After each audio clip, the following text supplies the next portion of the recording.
"You're embarrassing me, Elena. Do you have any idea what this meeting was worth?" The sound of the slap echoed through the sterile hospital corridor like a gunshot, silencing the rhythmic hum of life support machines. Elena Thorne stumbled back, her hand clutching her 8-month-old pregnant belly, the sting on her cheek burning less than the betrayal in her heart. The nurses froze.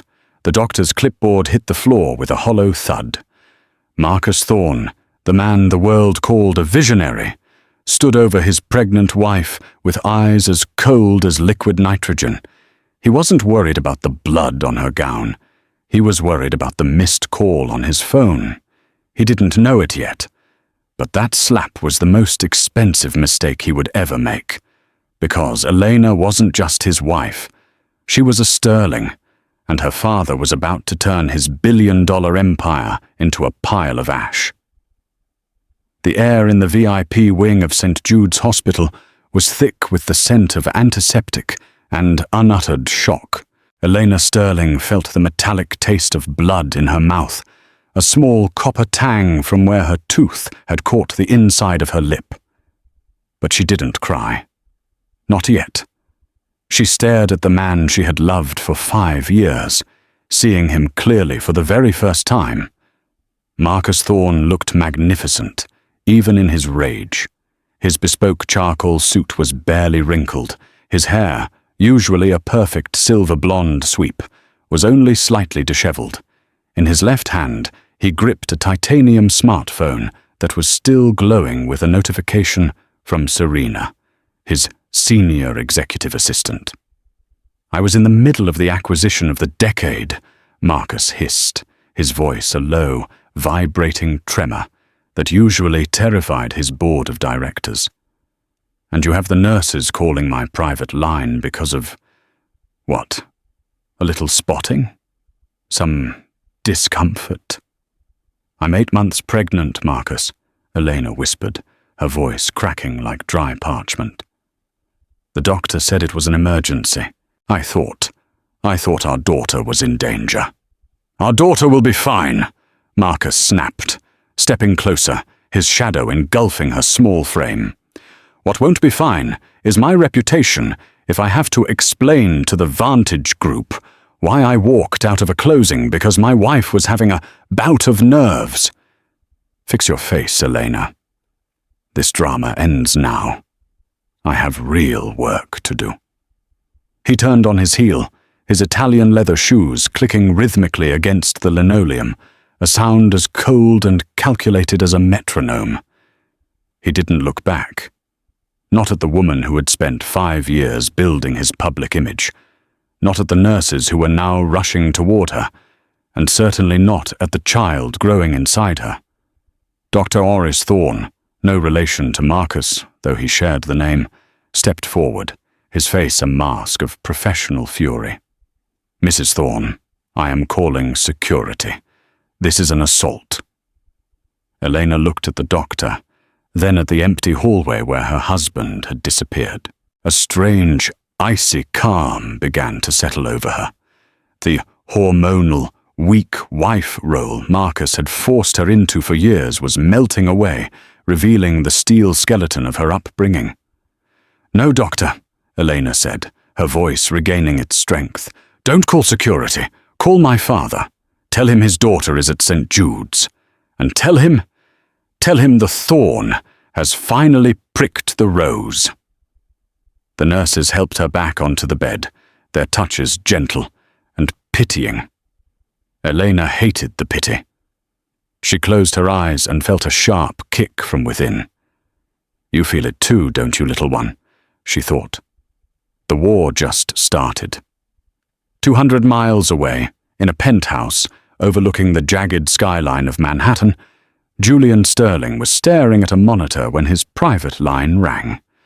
Julian was 65, with a face carved from the same granite as the buildings he owned. When the doctor finished explaining the situation, Julian didn't scream. He didn't throw his crystal tumbler of scotch.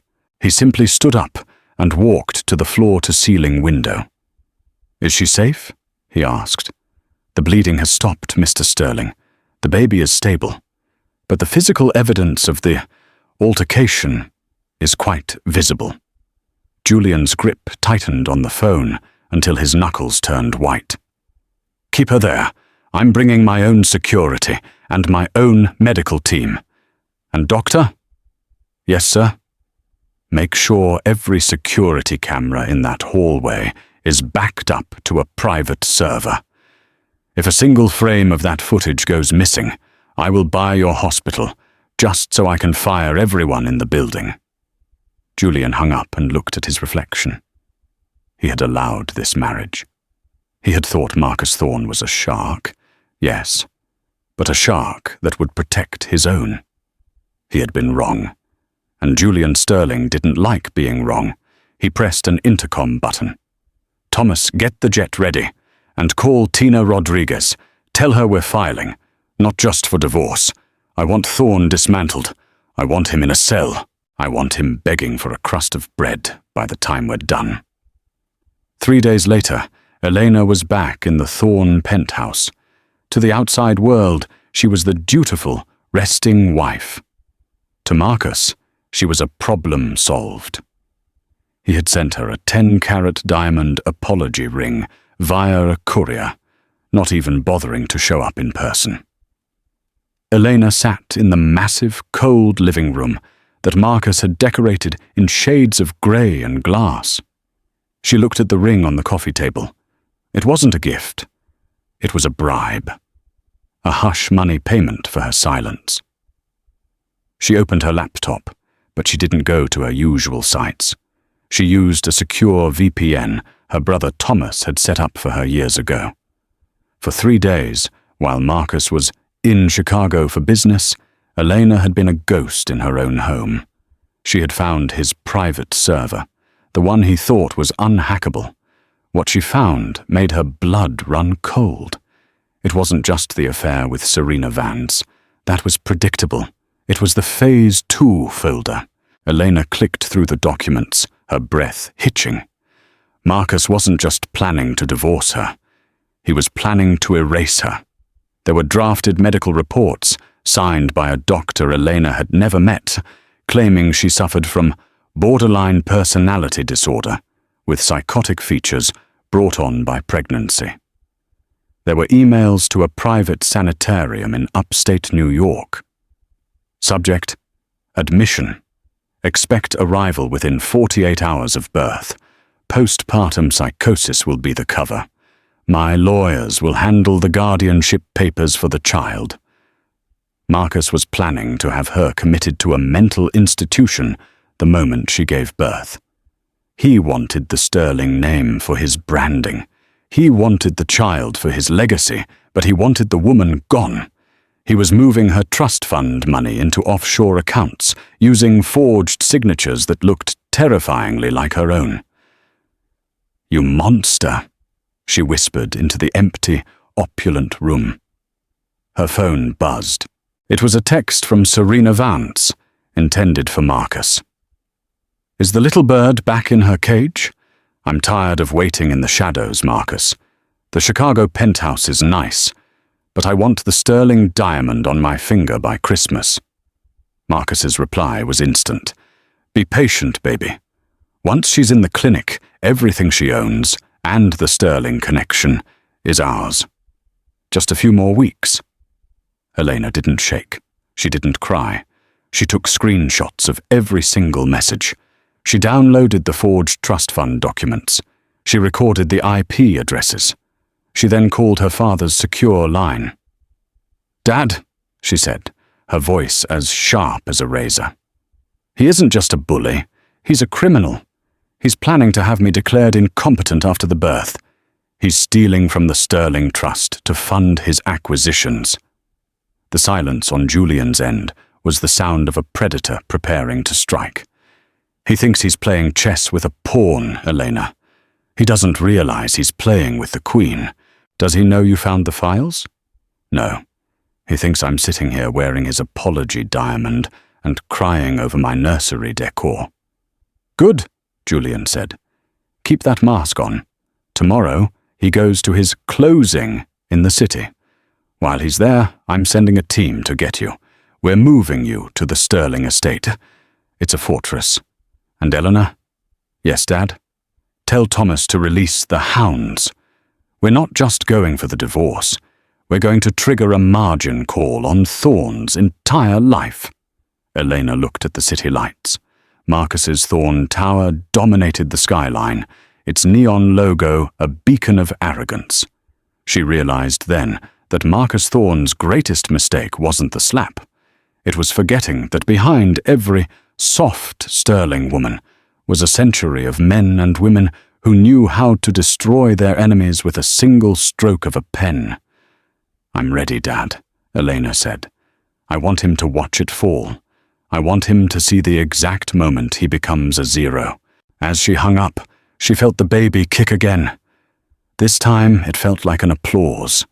The Thorne Empire was built on lies, but the Sterling vengeance would be built on cold, hard truth. And the truth was about to come out in a way that would make the 2008 financial crash look like a minor accounting error.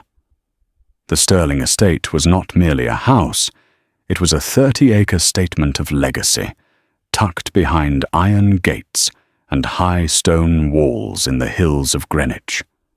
For Elena, arriving there in the back of a blacked-out SUV felt like coming home to a fortress. As the vehicle crunched over the gravel driveway, she saw her father, Julian Sterling, standing on the mahogany porch. He didn't look like a man nearing 70. He looked like a general waiting for a report from the front lines. Inside, the library had been transformed. The fine leather-bound books and rolling ladders were still there, but the massive oak table was now covered in curved monitors, encrypted servers, and stacks of legal briefs. This was the war room. Thomas Sterling, Elena's older brother, was pacing the room with a phone glued to his ear. Thomas was a corporate shark in his own right, a man who spoke in the language of litigation and leveraged buyouts. When he saw Elena, he hung up immediately and pulled her into a brief, fierce hug. "The doctor is in the guest wing, El," Thomas whispered. "And we've got Tina. Tina Rodriguez, the most feared divorce attorney in the tri-state area, stood up from a workstation. She wasn't wearing a suit. She was in a tactical-looking tracksuit, her hair pulled back in a tight bun. "Elena," she said, her voice like gravel and honey. "I've reviewed the footage from St. Jude's. It's gold. But what you found on Marcus's server, that's the nuclear option." Elena sat down, feeling the weight of the baby and the mission. "He thinks I'm a broken doll, Tina. He's already drafted the papers to commit me. He's forged my name on trust fund transfers. He's moving $40 million into a shell company called Vance Holdings." "Vance," Julian growled from the head of the table. "Named after his mistress. Arrogance is always the first step toward a fall." "It's not just the money, Dad," Thomas interjected, tapping a screen. "We've had James Morton, our lead investigator, digging into Thorne's recent acquisitions. Marcus isn't just a bully. He's running a sophisticated Ponzi-like scheme.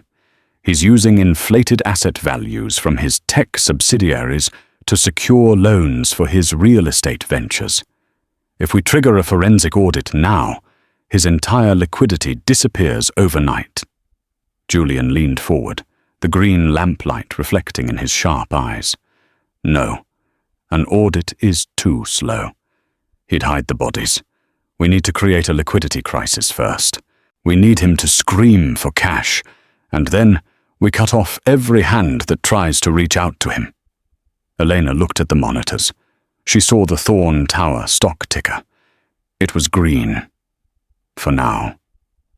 "He's leaving for a summit in London in 2 days," she said. "He told me he'd be gone for a week. He thinks I'll be at the penthouse, nesting. He even told the house staff to keep me on a strict diet and rest schedule. He's literally practicing for the sanitarium." "Then we let him go to London," Julian decided. "Let him get over the Atlantic. In the meantime, Elena, You will stay here. But your phone must stay active. You have to keep him convinced that you are the submissive, terrified girl he thinks he broke at the hospital. Elena felt a shiver of disgust. I have to talk to him, after what he did. Only via text, Tina advised. It creates a digital trail of his gaslighting. Every time he tells you you're confused or unstable after he assaulted you, he's digging his own grave in front of a jury. We need him confident. A confident Marcus Thorne is a sloppy Marcus Thorne. As the team worked, Elena walked to the window. She touched the fading bruise on her cheek. It was almost gone, but the fire in her chest was only growing. Marcus had forgotten that a Sterling didn't just have money. They had memory. For the next 48 hours, Elena lived a double life that pushed her to the brink of her sanity. She stayed in the guest suite of her father's estate, surrounded by security, while her phone sat on the nightstand, a ticking time bomb of Marcus's narcissism. "Did you take your medication, Elena? You sounded frantic on the voicemail. I'm worried your episodes are returning. Rest. I don't want to return from London to another scene." Elena's thumbs hovered over the glass. She felt the bile rise in her throat. Under Tina's watchful eye, she typed back, "I took it, Marcus. I'm sorry about the hospital. I was just scared. Have a safe flight." Marcus's reply came minutes later. "Good. I've directed Serena to send a specialist to the apartment on Monday to evaluate your post-birth transition. Cooperate, for the sake of our daughter." "He's setting the stage," Tina said, peering over Elena's shoulder. "The specialist is likely the doctor who signed those fake BPD reports. He wants a witness to say you're unstable before you even go into labor." "Let them come," Elena said, her voice cold. "They won't find me at the penthouse. They'll find a process server and a federal agent." While Elena played the victim, Thomas and Julian were working the phones. Julian Sterling didn't make public threats. He made private suggestions. He called the CEO of Vantage Group, Marcus's biggest investor. "Arthur," Julian said, swirling a glass of sparkling water, "I've been looking at Thorne's latest quarterly. The numbers on the Neo Tech acquisition seem optimistic. My forensic team noticed a 20% discrepancy in the debt-to-equity ratio. Just thought you'd want to know before the London summit closes." It was a seed. Julian didn't need to do more. In the world of high finance, a doubt from Julian Sterling was as lethal as a heart attack. By the time Marcus Thorne boarded his private Gulf Stream for London, the invisible noose was already tightening. He sat in the plush leather seat, Serena Vance leaning against his shoulder, sipping Krug champagne. "She's quieted down," Marcus told Serena, gesturing to his phone. The slap woke her up. Some women need to be reminded who provides the air they breathe. Serena laughed, a sharp, ambitious sound. "Once she's in the facility, we can finally move the Sterling Diamond Collection into the London vault. I've already contacted the auction house." Marcus toasted his mistress. He felt invincible. He was Marcus Thorne, the man who had conquered the market. He didn't know that back in Greenwich, his wife was currently sitting with a forensic accountant who was documenting every cent he had stolen from her trust. "We've got it," the accountant announced, clicking a final key. "He's been using Elena's trust fund as collateral for a high-risk margin account. He's essentially gambling with her inheritance to keep Thorne Tower afloat. If the stock drops even 5 points, the bank will seize the assets." Julian Sterling looked at his daughter. "Elena, it's time. Marcus is over the ocean. He's out of touch for the next 6 hours." Elena stood up, her belly tight, her heart racing. "Do it, Dad. Take the Thorne down." The attack began at 9:30 a.m. on Monday, the exact moment the New York Stock Exchange opened. It wasn't a loud explosion. It was a series of synchronized whispers. A major hedge fund, controlled through a sterling subsidiary, dumped 2 million shares of Thorn Industries. Simultaneously, a whistleblower report was leaked to the Wall Street Journal, detailing the Vance Holdings offshore accounts and the forged signatures on the Sterling Trust. By 10:15 a.m., the stock was down 8%. By 11:30 a.m., the Neotech acquisition in London, the one Marcus was flying to finalize, was abruptly put on hold by the Vantage Group. Marcus Thorn stepped off his jet in London, feeling like a king, only to be met by his UK head of operations, who looked like he had seen a ghost. "Mr. Thorn, we have a problem," the man stuttered, holding a tablet. "The NYSE has halted trading on our stock. The SEC has issued a freeze on our domestic accounts, and Vantage has pulled out of the closing." Marcus's face went purple. "What? That's impossible. Call Julian Sterling. This has to be a mistake. Call my wife." He dialed Elena's number. It rang once, then went to a recorded message. But it wasn't Elena's voice. It was a man's voice. Deep, calm, and terrifyingly familiar. "Hello, Marcus," the voice said. It was Julian Sterling. "Elena is currently resting at my estate. She's under the care of doctors who actually have medical licenses. As for your business, I believe the phrase is total liquidation. You shouldn't have put your hands on my daughter, Marcus. In my world, we don't just sue bullies, we erase them." Marcus threw his phone against the hangar wall, the screen shattering. "Get the jet ready. We're going back." "Sir," the pilot said, stepping forward tentatively. "The jet has been grounded. The leasing company has repossessed the aircraft due to unforeseen financial instability of the parent company." Marcus turned to Serena, his eyes wide with panic. "Use your card. Hire a private charter. Now!" Serena Vance looked at Marcus, then at her own phone, which was buzzing with a message from an unknown number. It was Tina Rodriguez. "Serena, we have the records for Vance Holdings. You are looking at 10 years for conspiracy to commit fraud. Unless you cooperate, the FBI is waiting at your hotel." Serena stepped back from Marcus, her eyes turning cold and calculating, just like his. I can't, Marcus. My accounts are frozen too." "Serena?"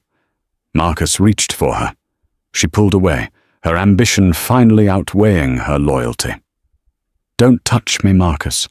You're a liability now." As Serena walked toward the airport exit, leaving Marcus Thorn standing alone on a tarmac in a country that was no longer welcoming him, the news on the terminal TV broke. Billionaire Marcus Thorn under federal investigation for securities fraud and domestic assault. Thorn Industries stock plummets to near zero. Back in Greenwich, Elena watched the screen. She felt a strange sense of peace. The man who had slapped her in a hospital corridor was now a man without a jet, without a company, and very soon, without a home. "Is it over?" she asked her father. Julian Sterling put a hand on her shoulder. "No, Elena. The financial death is over. Now, the legal execution begins. Thomas, call the district attorney. Tell them we have the security footage from the hospital, and tell them we're ready to testify." Elena looked down at her belly. "We're safe now, Hope," she whispered. "The thorn is gone. Now we just have to watch the embers burn." Marcus Thorn had never known the indignity of a middle seat. For a man who viewed the world from the soundproofed luxury of a Gulf Stream G650, the cramped, stale-air cabin of a commercial red-eye from London to JFK was a circle of hell he hadn't prepared for. His accounts were frozen, his corporate cards declined, and his mistress had vanished into the shadows of Heathrow Terminal 5. He had been forced to use a hidden emergency credit card, one he'd kept for discreet purposes, just to book a last-minute economy ticket under his middle name. As the plane touched down in New York, Marcus pulled his baseball cap lower. He felt the eyes of the other passengers, or perhaps it was just his own paranoia. He was used to being the hunter, the apex predator of the boardroom. Now, he felt like a wounded animal limping back to a den that was already being dismantled. "Welcome to New York," the flight attendant said as he exited. Marcus didn't respond. He hurried toward the exit, hoping to slip into a taxi before anyone recognized the face that had graced the cover of Forbes just last month. He didn't make it to the taxi stand. The moment Marcus stepped through the sliding glass doors into the humid New York morning, a wall of blinding white light hit him.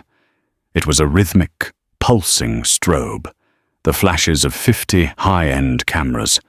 "Marcus, over here. Did you slap your wife in the hospital?" "Marcus, is it true Thorn Industries is a Ponzi scheme? Is Serena Vance cooperating with the FBI?" The press was a rabid pack. Behind them stood 4 men in windbreakers with FBI emblazoned in yellow across the back. In the center of the chaos stood Thomas Sterling, leaning against a black SUV, looking as polished as a diamond and twice as hard. "Going somewhere, Marcus?" Thomas asked, his voice cutting through the shouting reporters like a knife through silk. "This is a Sterling setup!" Marcus roared, his businessman mask finally shattering. "Where is my wife? Where is Elena?" "Your wife is under the protection of people who don't see her as a transaction," Thomas replied. He stepped aside as Special Agent Miller stepped forward, a pair of stainless steel handcuffs glinting in the sun. "Marcus Thorn, you are under arrest for securities fraud, wire fraud, and third-degree assault," Miller announced. The cameras caught every second of it. They caught the way Marcus's knees buckled. They caught the way his expensive charcoal suit, now wrinkled and smelling of a 10-hour flight in coach, looked like a costume on a fraud. As the cuffs clicked shut, the video of the hospital slap, leaked by Thomas just an hour prior, began to trend globally. The world wasn't just watching a billionaire fall, they were watching a bully get his wings clipped in high definition. While Marcus was being processed in a cold holding cell, the Thorn penthouse was hosting a visitor Marcus had spent months preparing for. Dr. Silas Halloway arrived at 10 a.m. sharp. He was a man with a clinical smile and a heart made of ice, a psychiatrist who specialized in discreetly removing inconvenient family members for the ultra-wealthy. In his briefcase were the final commitment papers for Elena Sterling Thorn. He expected to find a weeping, pregnant woman who could be easily intimidated into a voluntary admission. He let himself in with the code Marcus had provided. The penthouse was silent. "Mrs. Thorn?" Halloway called out, his voice echoing off the Italian marble. "I'm Dr. Halloway. Your husband mentioned you were feeling a bit overwhelmed. I'm here to help." He walked into the living room, but he didn't find Elena. He found Tina Rodriguez and 2 forensic accountants from the district attorney's office. "The overwhelmed wife isn't here, Doctor," Tina said, standing up from Marcus's mahogany desk. "But the woman who's going to dismantle your medical license certainly is." Halloway's face went the color of ash. I have a private appointment. This is a violation of... This is a crime scene," Tina interrupted, sliding a folder across the desk. "We have the wire transfer records from Vance Holdings to your private clinic in the Caymans. $50,000 for a pre-diagnosis of a woman you've never met. That's not medicine, Doctor. Jo la bat, kokko kehoch. That's planned kidnapping." Halloway looked toward the door, but Thomas Sterling was already there, blocking the exit. "We also have the testimony of Serena Vance," Thomas added, holding up a tablet. "She's currently in a safe house, and she's told the FBI everything about the fake medical reports, about the forged trust fund signatures, and about Marcus's plan to have my sister declared incompetent the moment she went into labor. "I was just following a husband's concerns," Holloway stammered. "A husband doesn't hire a specialist to commit his wife before the baby is even born," Tina countered. "Give us the original signed documents Marcus gave you, and maybe the DA will consider a plea deal. Otherwise, you're going down as a co-conspirator in a kidnapping plot." Under the weight of the sterling pressure, Holloway collapsed. Within an hour, he was singing, providing the final piece of the puzzle. It wasn't just about Marcus Thorne's greed, it was about his malice. He hadn't just wanted the money, he had wanted to break Elena Sterling's spirit so she could never testify against him. He had failed. The New York State Supreme Court was surrounded by a sea of protesters and news vans. The trial of Marcus Thorne had become a cultural flashpoint.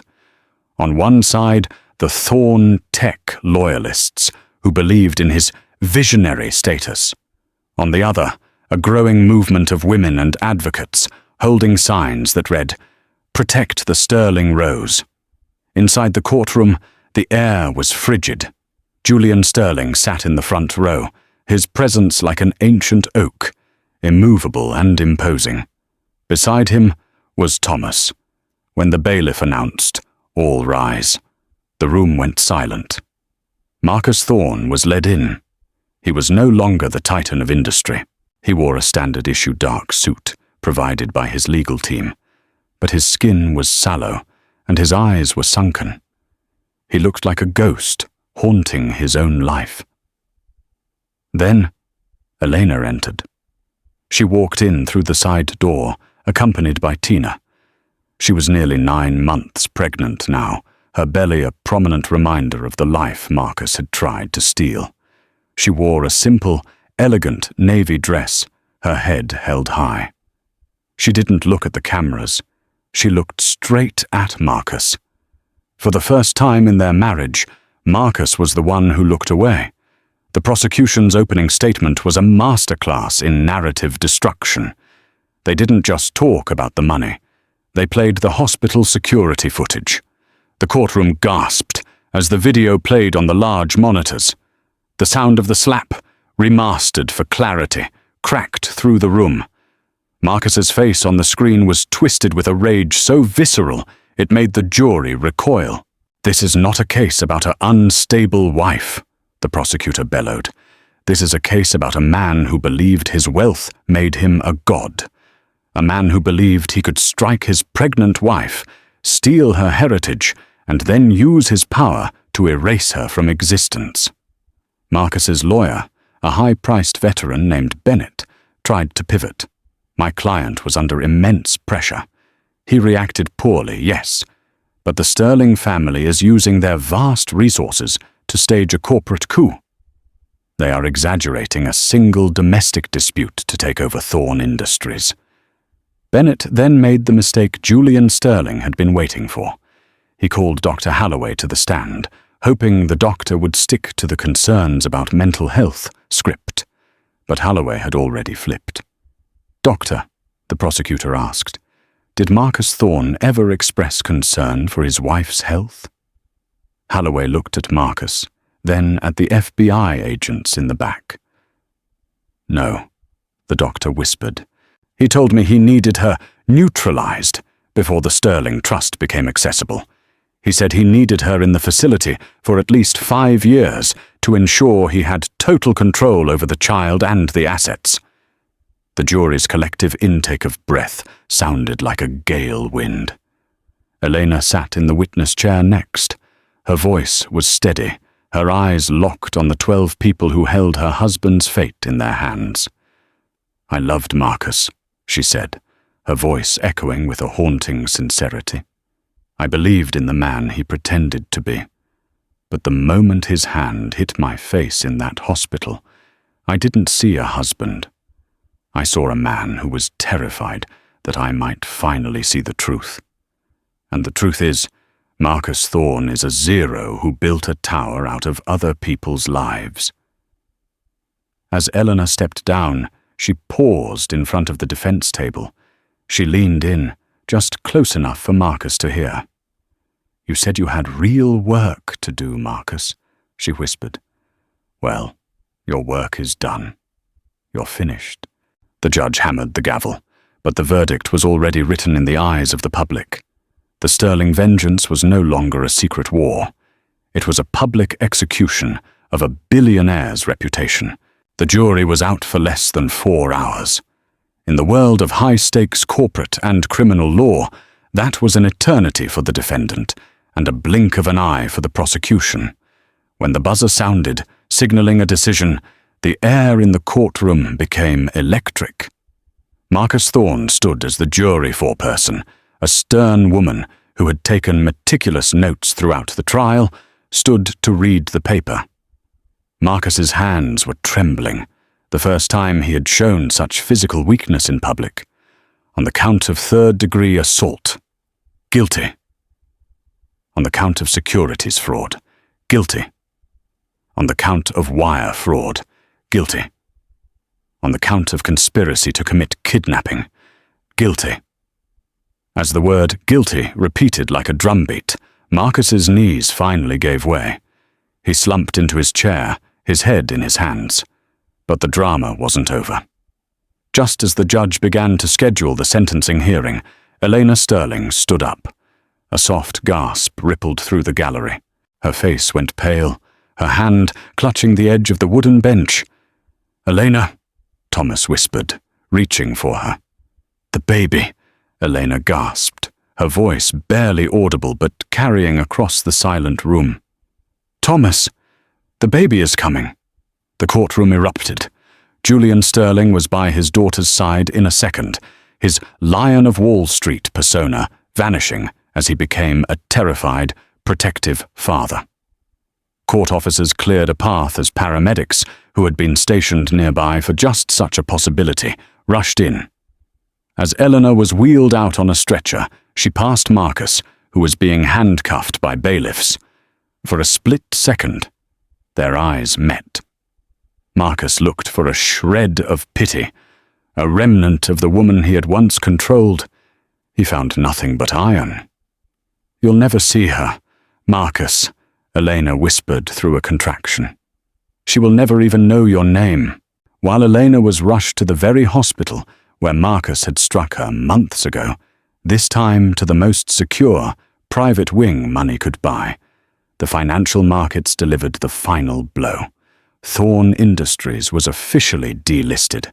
The bankruptcy trustee announced that Marcus's personal assets, including his beloved Thorne Tower penthouse and his collection of vintage Ferraris, would be liquidated to pay back the Sterling Trust and the thousands of employees he had defrauded. That night, as the sun rose over the New York skyline, a new Sterling was born. Elena named her Hope, a child born not of a thorn, but of a woman who had fought through the briars to reclaim her life. 6 months later, the Metropolitan Correctional Center felt like a different planet from the world Marcus Thorne had once dominated. The grey concrete walls and the hum of industrial fans had replaced the Italian marble and the scent of expensive cigars. Marcus sat in a stark visitation room, staring at his reflection in the scratched plexiglass. He wore an orange jumpsuit that hung loosely on his frame. He had lost 30 pounds. The Titan of Tech was gone, replaced by Inmate, now 74922. His defense attorney sat across from him, looking bored. The high-priced legal team had vanished once the retainer check stopped clearing. "The final appeal was denied, Marcus," the lawyer said, sliding a document across the table. 15 years, no parole. You'll be 53 when you get out, and the restitution order is absolute. You are, for all intents and purposes, a zero. "I built that company," Marcus roared, his voice cracking. "I gave those people jobs." "You stole their pensions to buy Serena Vance a penthouse in London," the lawyer countered. "Speaking of Serena, she signed her plea deal yesterday. She's serving 3 years in a minimum security facility in exchange for testifying in the civil suits against your former board members. She's already moved on, Marcus. Everyone has. Later that evening in the common room, Marcus sat near a television. A news segment was playing. It showed a beautiful, thriving Elena Sterling, cutting a ribbon at the opening of the Sterling Foundation for Family Justice. She looked radiant, holding a laughing baby girl with dark hair and bright, curious eyes. "That's my wife," Marcus muttered to no one. "That's my daughter." His cellmate, a massive man serving time for a drug-related offense, laughed harshly. "Man, you still don't get it. You hit a pregnant lady in a hospital. In here, that makes you a coward. Out there, that makes you a ghost. She ain't your wife. She's the woman who buried you." Marcus watched the screen.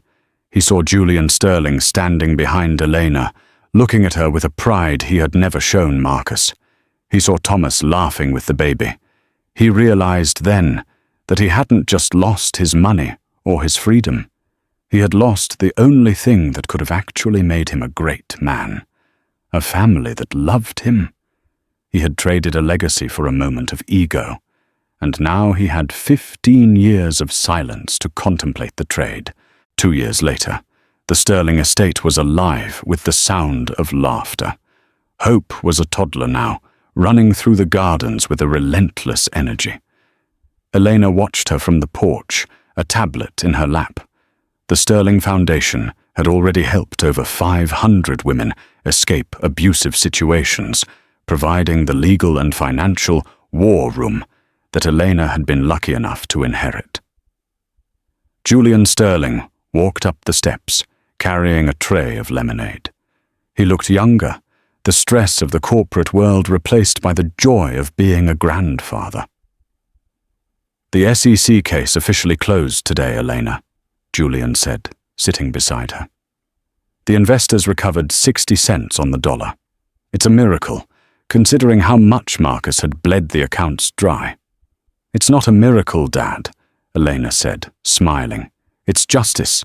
It's what happens when you don't let the bullies win." She looked at a small, framed photo on her desk. It wasn't a photo of Marcus, but a photo of the fading bruise on her cheek from the hospital.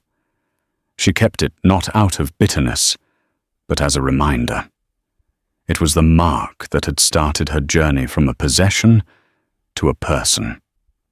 "He asked for a photo of Hope today," Thomas mentioned, joining them. "His lawyer sent a formal request from the prison." Elena didn't hesitate. "No.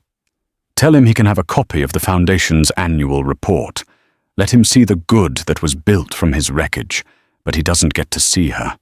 He forfeited that right the moment he decided he was more important than her mother." As the sun began to set, casting a golden glow over the Greenwich Hills, Elena felt a profound sense of peace. The thorn had tried to prick the rose, but the rose had grown into a forest. She had taken her power back, protected her child, and built a legacy that would outlast any skyscraper. The war was over. The Sterling rose was in full bloom, and the garden was finally safe. Marcus Thorne thought he could buy his way out of a conscience and slap his way into control. He learned the hard way that when you strike a Sterling, you don't just spark a fight. Ban kich hot, motsu hui diet hoan toan. You trigger total destruction.